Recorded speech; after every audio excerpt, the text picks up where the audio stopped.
Anissa Coy here with Firehouse Education and this week's Ask Anissa video column. And this week our question came in from Keith. And here's the email that he sent me. Hi Anissa, just love watching your weekly videos and sharing them with my team. I have a question for you. What would you tell someone to do first if they want to get into contents restoration as a newbie? And maybe more importantly, what would you tell them not to do first?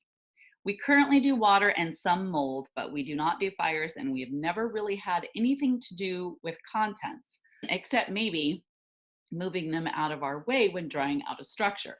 After watching your videos for years, yes, I am a slow learner, I am convinced that we are missing out on our slice of that high profit pie that you keep telling us about.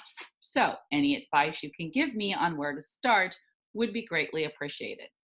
And thank you again for all you do to raise the bar in this industry. Sincerely, Keith.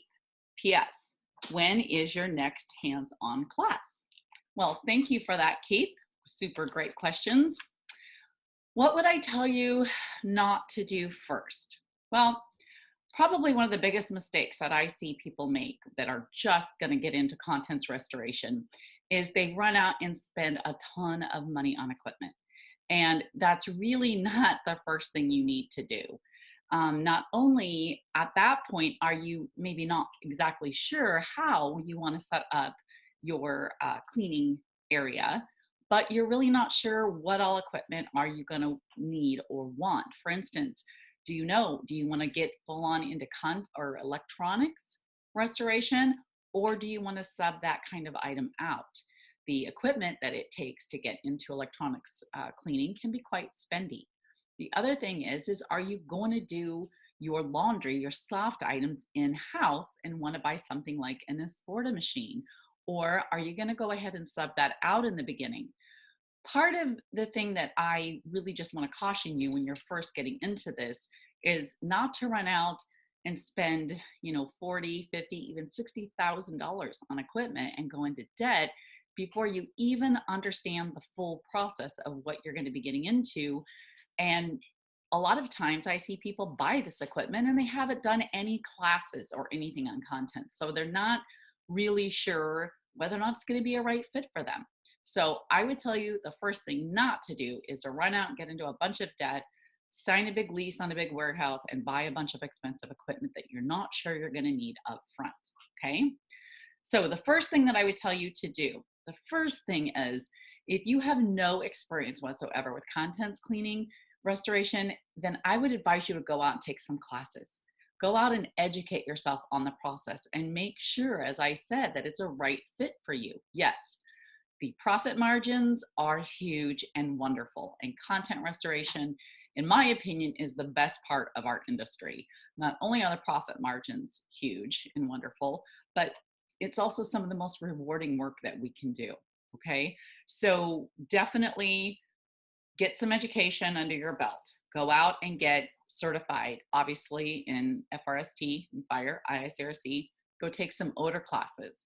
If you get the opportunity to go and do a hands-on class where you can go in and actually go through the process of a job with someone who has experience, that would be huge as well, because it's going to give you so much insight and make sure that the money you do spend on equipment and warehouse space is spent in the right areas and on the right stuff, right? Going out and getting a hands-on class with someone who has experience is going to really shorten your learning curve and make things much easier for you in the process. The other thing that I would tell you is to learn the marketing side. Contents marketing is very different than structure. Or if you're going to go out and do cat loss work, or if you're going to go out and do, water dry out.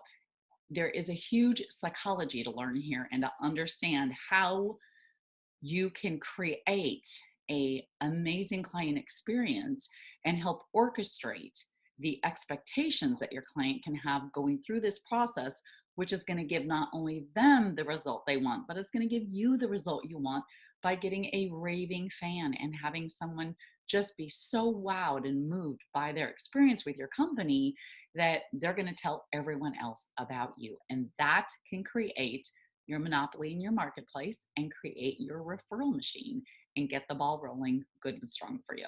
So excellent, excellent question, Keith. And I hope that answered your question. Oh, and you also asked me about my next hands-on class. Well, you're actually in luck. I'm going to be doing one in just 2 weeks.